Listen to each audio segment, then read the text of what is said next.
Petite prière, il ne faut absolument pas tomber une troisième fois à domicile, qui plus est face à un rival direct au maintien. Des Rochelais qui tentent crânement leur chance en ce début de match, des Rochelais qui n'ont jamais marqué un seul point à l'extérieur cette saison. Pourquoi pas aujourd'hui, pourquoi pas face à une équipe qui est en difficulté et qui n'a jamais enchaîné 2 victoires de suite. Mais il y a ce turnover après 10 minutes et l'action qui va très vite de Garcia vers Grosso et admiré derrière, et bien l'action de classe de Rémi Grosso qui dépose Barra, qui dépose toute la défense de La Rochelle et qui inscrit le premier essai. Aujourd'hui, il manquait aussi Sivivatou du côté de Castres, mais il y avait Grosso qui déclenche les hostilités. 11-0 après 2 pénalités de Palis après 10 minutes. C'est une entame tonitruante à l'image de ce raffut destructeur sur Jean-Pascal Barrac. Rémi Grosso libère les Castrés qui enchaînent derrière ce jeu au pied approximatif de Jean-Pascal Barrac. Il n'y a pas de pression rochelaise à la réception et Biti qui amorce le compte, qui remet l'équipe de Castres dans l'avancée. Des Rochelais qui jouent cette première demi-heure quasiment dans leurs 40 mètres et derrière, eh bien, tout va relativement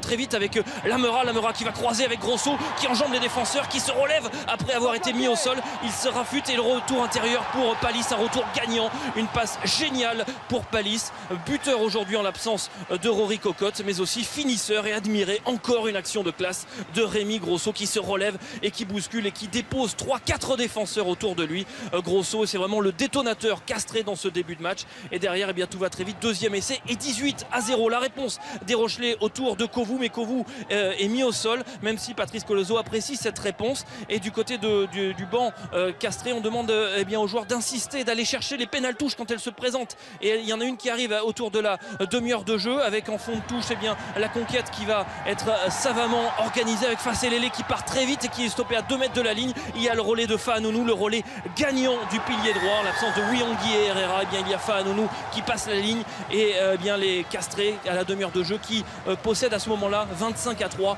le bonus offensif, une demi-heure quasiment à sens unique et des Rochelais eh bien, qui répondent un petit peu comme ils peuvent dans cette fin de première période. Ils remettent la main sur le ballon tout de même avec Gélédan qui résiste et qui trouve Kovu, un point de fixation dans les 22 mètres de Castres. La réponse des Rochelais, elle est un petit peu brouillonne au départ, mais derrière eh bien, on va chercher les extérieurs assez vite avec Alofa qui fait admirer sa classe, ses crochets. Il passe les bras pour Roman Graham, le deuxième ligne néo-zélandais Maori, et qui inscrit un essai, l'essai Rochelais, l'essai de l'espoir qui relance La Rochelle juste avant la pause et qui prie surtout à ce moment-là à les castrer du point de bonus défensif. La différence entre un Sud-Africain à droite et des Néo-Zélandais à gauche, 40 degrés. Vous avez vu Rory Cocotte qui ne s'est pas refroidi à la pause. Le coup de froid en revanche il est sur Thalès, le demi d'ouverture internationale, mais il s'est bien remis de son chaos. Plus de peur que de mal autour de l'heure de jeu. À l'heure de jeu, eh bien, on accélère côté castré avec cette combinaison en touche. Grosso est un petit peu court. Grosso qui va se blesser sur l'action. Il est touché au tibia, il va se relever difficilement, il demande le changement même. Regardez Rémi Grosso, il appelle son banc, il revient en boitant, l'action elle continue, elle dure à peu près 2 minutes, beaucoup de turnover et les Castrés qui arrivent dans les 22 mètres avec Palis le 2 contre 1 pour Grosso qui arrivait en boitant. Bien finalement il a bien fait de rester sur le terrain. Rémi Grosso, il signe un doublé en boitant et Castres qui récupère à ce moment-là son point de bonus offensif. 30-8, on a passé l'heure de jeu et tout va bien pour les Castrés, même si les Rochelais bien veulent priver les Castrés de ce bonus offensif, car à l'aller il se souvient qu'ils ont débordé les Castrés 41-16 avec un bonus. Pourquoi pas en cas d'égalité à la fin du championnat, et bien ça aura son importance et du coup on se bat jusqu'au bout et c'est Dingano qui ramène les Rochelais à 30-15 et surtout à 4 essais à 2.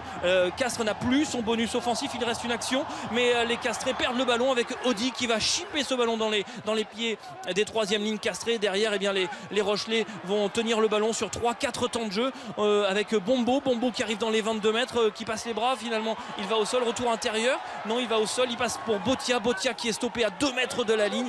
Les Rochelais qui sont pressants tout près de la ligne, il y a Eaton Graham à l'extérieur pour Amishgard qui va passer la ligne et non, finalement il sera en touche auparavant et on en reste là. 30-15, victoire de Castres, mais une victoire mi-figue mi-raisin. Il y a ce point de bonus qui fait défaut comme la semaine dernière face à Montpellier. Il faudra aller le chercher à l'extérieur, pourquoi pas dans une semaine lors d'un affrontement à Jean-Bouin contre le Stade Français.